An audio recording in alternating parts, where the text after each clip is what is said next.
Sir সত্য কথা, আমি যখন ওকে ভ্যানে পাঠাই আমি খুব বল পাই। আমি কালকেও বলে দিছি যে আমি আর ভ্যানে দিব না, তুমি প্রতিদিন ওকে রিস্কায় নিয়ে যাবা, রিস্কায় করে নিয়ে আসবা। আমি আমি ক্লান্ত স্যার। 10 বছর বয়স থেকে স্যার অবহেলা পেতে পেতে পেতে পেতে স্যার আমি আর নিতে পারতেছি না স্যার। আল্লাহ আমার ভাগ্যে দিছে, আমি কি করতেছি, কি করব? ঘরের ব্যবস্থা বলেছেন মেয়ের লেখাপড়া করে ধৈর্য ধরো, ইনশাল্লাহ বিচার হবে খুব সংক্ষিপ্ত সময়। কারণ এর চাইতে বেশি বলতে পারবো না, কারণ আদালতের বিষয় তো। আমরা চার্জশিট দেবো ইনশাল্লাহ এই 24 ঘন্টার মধ্যে। আমি সত্য কথা বলি, আমার 55 বছর বয়সে আমি এত দ্রুত, এত সুন্দর, এত সুচারুভাবে আমি কখনো দেখিনি। এটা তো বুঝতে মিথ্যা পারছি। বলছি না। এটা তো বুঝতে এটা আমি বুঝতে পারছি স্যার। এতটুকু বিশ্বাস রাখেন যে আল্লাহ বিচার বিচার আপনারাই দেখবেন।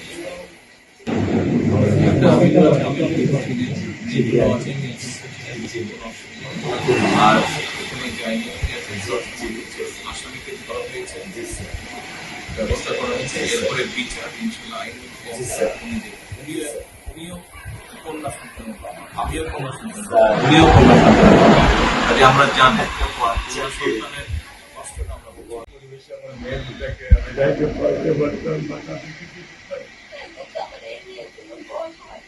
শীতের সময় স্যার আপনি আজকে আমার কাছে আসছেন, আমি নিজে স্যার দিতে চেয়েছিলাম, কিন্তু আমার সৌভাগ্য আমার মেয়ে। আপনি স্যার বিশ্বাস করবেন না, আমার স্যার 55 বছর বয়স, আপনি মনে করতে পারে স্যার শেরপুরে লীগের একজন নেতার একটা বাচ্চাও স্যার মারা গিয়েছিলেন। আপনার মনে হয় স্যার হয়তো বা স্মরণ আছে। ভালোবাসা আর ঋণের কাছে স্যার আমরা ঋণী, কিন্তু স্যার আমার মারা যাওয়ার পর আমার যে কষ্টটা দেখেছি তা আপনার কিছু না, আমি বুঝতে পারি। আমি এতটুকু আপনাদেরকে বলার জন্য আজকে এখানে এসেছি যে এটা বিচারেই ছিল। অনেক কথা বলতে কথা আমি বলছি, ইনশাল্লাহ এতটুকু বিশ্বাস রাখেন যে আল্লাহ বিচার বিচার আপনারাই দেখবেন।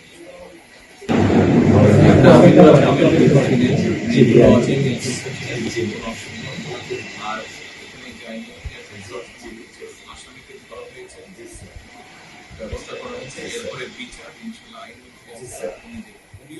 উনিও কন্যা সন্তান, আমিও কন্যা সন্তান, উনিও কন্যা সন্তান। কাজে আমরা জানি কন্যা সন্তানের কষ্টটা আমরা বুঝি। একটা ছবি ছিল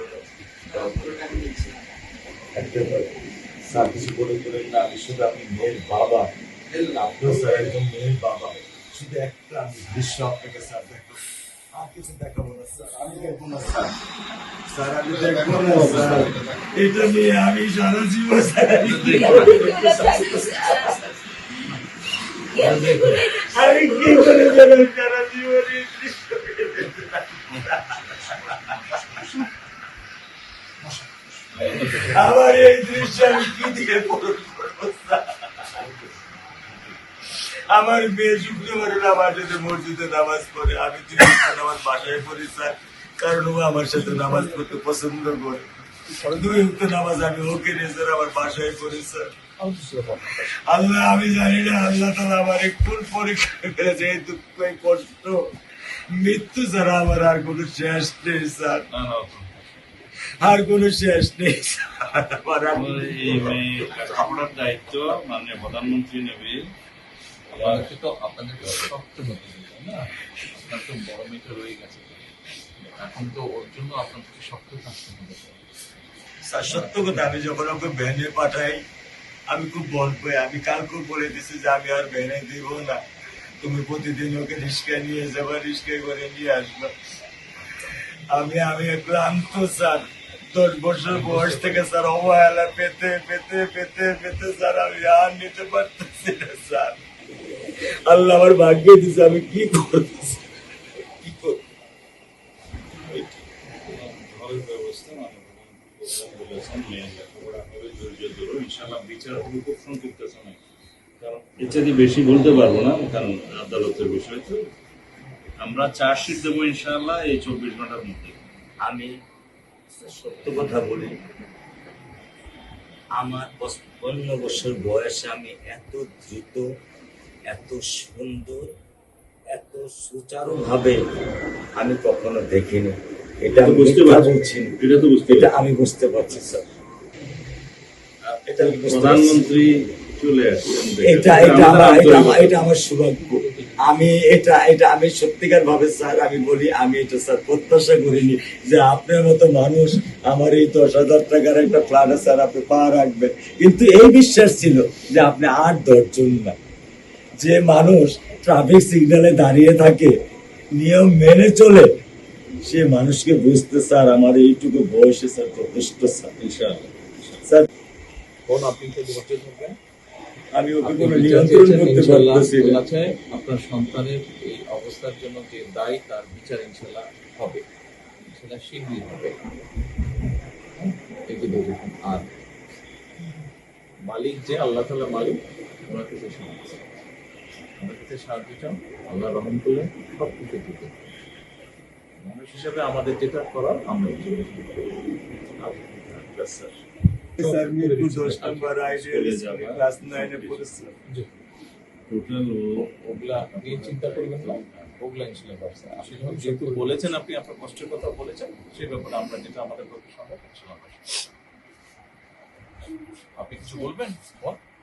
না, আমার স্বামী যেটাই বলছে এটাই আমার চাওয়া। স্যার আপনি আমাদেরকে একটু মেহরবানি করে আমাদের খেয়াল রাখবেন, মেহরবানি করে যেন। আমরা প্রথমে সবচেয়ে আগে যেটা এই মুহূর্তে আমরা করতে চাই সেটা হচ্ছে যে এই অন্যায়ের সাথে যে জড়িত তার বিচার আমরা আগে করতে চাই, জি স্যার, তার বিচারের ব্যবস্থা আমরা আগে করতে চাই। জি স্যার, এইটা আমরা আগে প্রথমে করতে চাই। জি স্যার।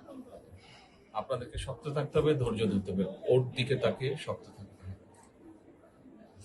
এক সন্তান আল্লাহ নিয়ে গেছে, আরেক সন্তান আপনার কাছে আছে, ওর কথা মনে করে আপনাদের শক্ত থাকতে হবে, ওর দিকে তাকিয়ে। ঠিক আছে?